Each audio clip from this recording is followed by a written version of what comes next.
हो गया।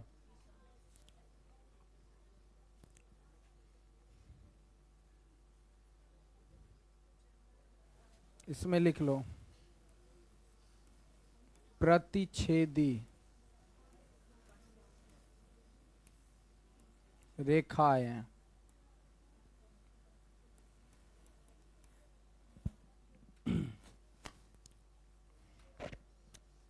आगे या पीछे थोड़ा जगह रखना।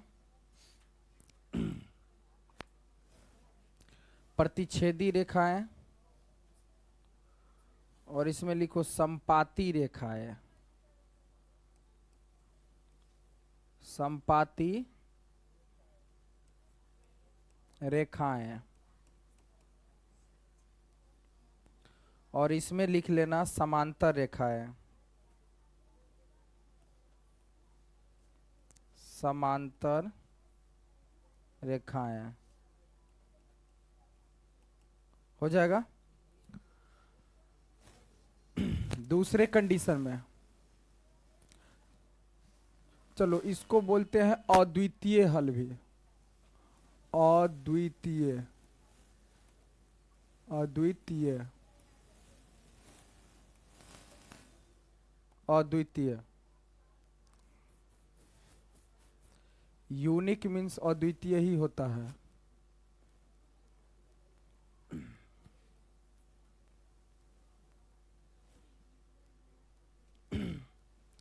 अब देखो इसको बोल सकते हैं एक नाम में संगत रेखाएं।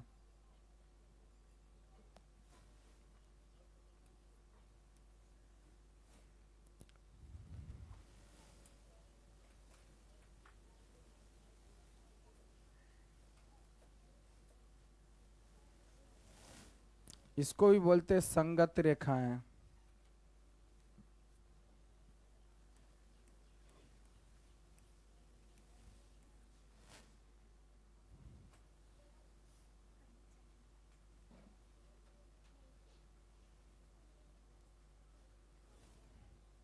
असंगत रेखाएं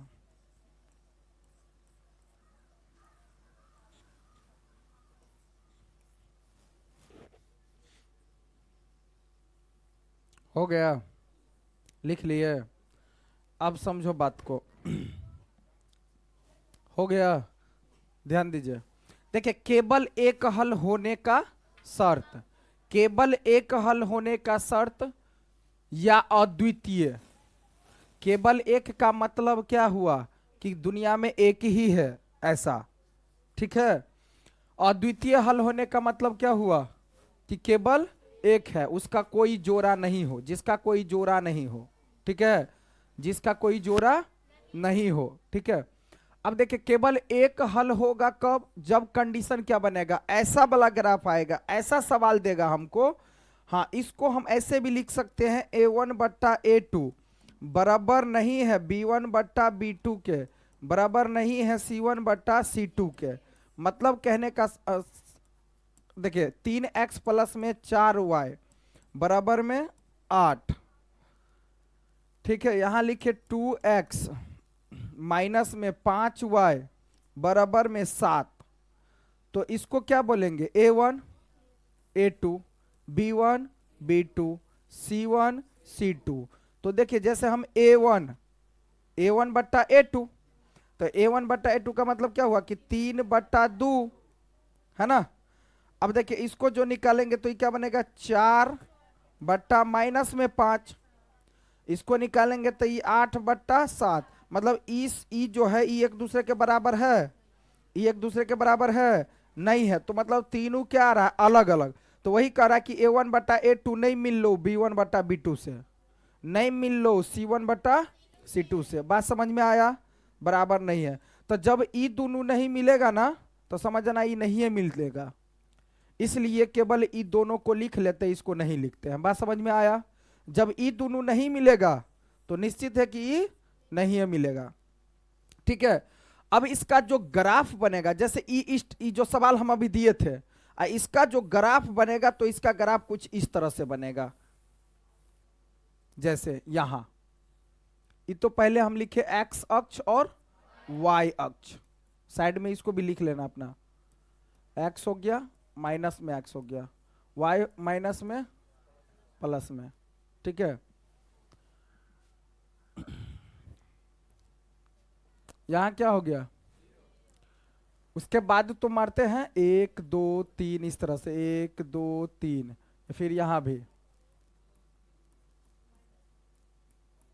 बस ये माइनस में जाता है, 1 2 3, 1 2 3, 1 2 3।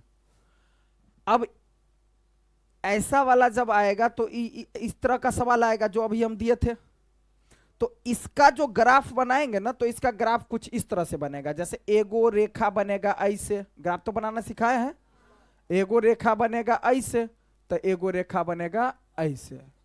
तो इसका क्या मतलब हुआ कि प्रतिच्छेद करना, मतलब कहने का क्या कि एगो रेखा ऐसे तो एगो रेखा हो सकता है, एगो ऐसे बनेगा तो एगो ऐसे बनेगा, मतलब कहीं ना कहीं एक दूसरे पर एक जगह पर कट करेगा, इसलिए बोलते हैं इसको केवल एक हल होने का शर्त, मतलब जिसका कोई जोड़ा ना हो। अद्वितीय का मतलब क्या है, जिसका कोई जोड़ा ना हो। तो इस कंडीशन में हल होने के शर्त में ऐसा वाला रहेगा तो इसको बोलेंगे केवल एक हल, कि a1 बटा a2 बराबर नहीं है b1 बटा b2 के, तो ये क्या हो जाएगा, केवल एक हल। बात समझ में आ रहा। तो अब ऐसा वाला आएगा तो याद रख लेना केवल एक हल होने का, या तो कोई बोल रहा है केवल एक हल होने का शर्त, इसका मतलब समझ जाना कि ये वाला बात। अब अनेकों हल होने का शर्त और अपरिमित रूप से अनेक हल होने का शर्त, तो अनेक हल वाले का जो ग्राफ बनेगा सो क्या बनेगा, तो इसका ग्राफ बनेगा कुछ इस तरह से। ये तो पहले हो गया एक्स अक्ष और वाई अक्ष, ठीक है। अनेकों हल न कहा, तो अनेकों हल कहा कि मतलब सब बराबर मिलेगा, मतलब इसका जो समीकरण जो रहेगा क्या, 2x प्लस में 3y बराबर 6, तो यहां क्या हो जाएगा 4x प्लस में 6y बराबर 12। अब जो इसको निकालेंगे तो देखो 2/4 कट करने से 1/2 आएगा ना, इसका निकालेंगे 3/6 कट करने से 1/2, इसका निकालेंगे 6/12 कट करने से 1/2, इसका भी मान 1/2, इसका भी मान 1/2, यानी सब क्या हो रहा है, बराबर है, मतलब ई एकरा से मिले है, ये एकरा से मिले है ना। तो क्या हो गया अनेक हल होने का शर्त, और परिमित रूप से अनेक हल होने का शर्त, मतलब अब जो इसका जो ग्राफ बनाएंगे इस समीकरण का ना, तो इस समीकरण का ग्राफ जो बनेगा एगो इस पर,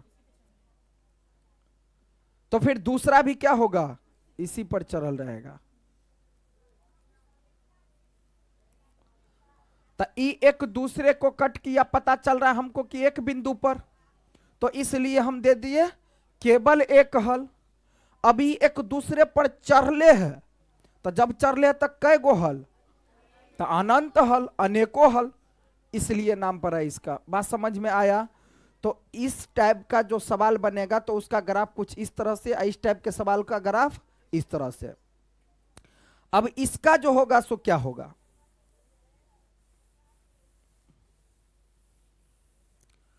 अब इसका जो ग्राफ बनेगा कोई हल नहीं, क्या कोई हल नहीं, तो कोई हल नहीं वाले का जो ग्राफ बनेगा यहां बना देते हैं,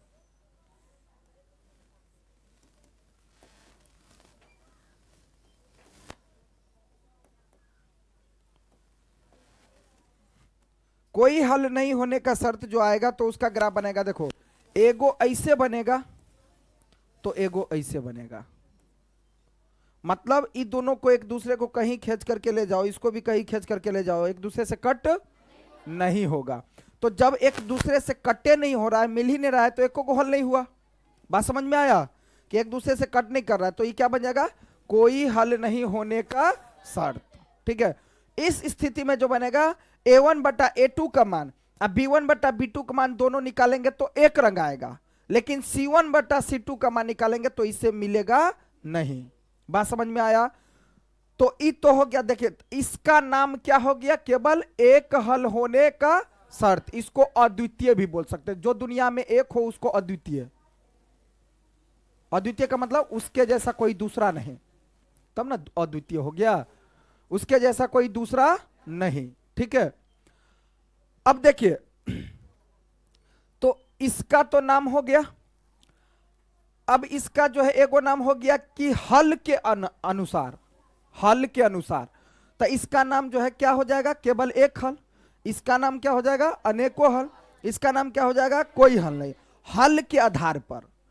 लेकिन बात ले जाए रेखा के आधार पर, प्रतिच्छेदी में, समांतर में, संपाती में, तब इसका नाम क्या है, प्रतिच्छेदी रेखा, जैसे कि समझाए हैं, क्योंकि एक दूसरे को छेद कर रहा है, इसलिए नाम रखा गया इसका क्या, प्रतिच्छेदी रेखा। अब ई क्या कर रहा है, अनेकों हल हो रहा है, यानी एक दूसरे पर ही क्या है, चढ़ा हुआ है। जब एक दूसरे पर चढ़ा रहेगा तो उसको बोलेंगे संपाती। क्या बोलेंगे, तो ये रेखा क्या हो जाएगा, संपाती रेखा। कोई हल नहीं होने का शर्त, मतलब समांतर, एक दूसरे से मिलेगा नहीं। बात समझ में आया, कि ये अलगे अलगे जाएगा अपना और ये अलगे अलगे जाएगा, समझ में आ गया। तो इस सवाल को बनाने का 3 शर्त है। एक तो इस तरह से नाम पूछेगा कि ई तीनों में से बता कथी हेते। दूसरा शर्त होगा कि प्रतिच्छेदी हो, कि संपाती हो, कि समांतर हो, से बता।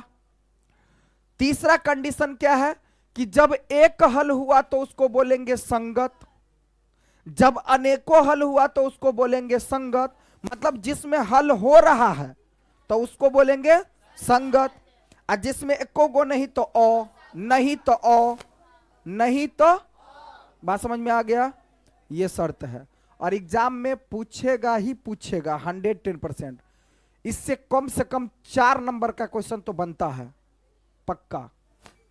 ठीक है, केवल इतना ही बात से। हाँ, नहीं उतारो तो उतार लो, चित्र भी बना लो सामने में। हाँ, कि A1 बट्टा A2 बराबर नहीं है B1 बट्टा B2।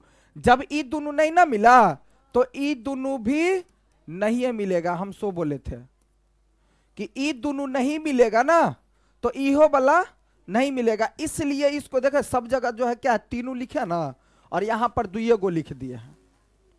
C1 बट्टा C2 नहीं लिखे, क्यों, क्योंकि ई दोनों नहीं है मिलेगा, तो C1 बट्टा C2 वाला भी नहीं है मिलेगा। तो उसको लिखो या नहीं लिखो, बात बराबर है। लेकिन सवाल में रहेगा आपको किताब वगैरह में या कहीं भी, तो बस इतना ही रहेगा, अब लिखना भी आपको इतना ही है। इसलिए चित्र बनाओ, चित्र।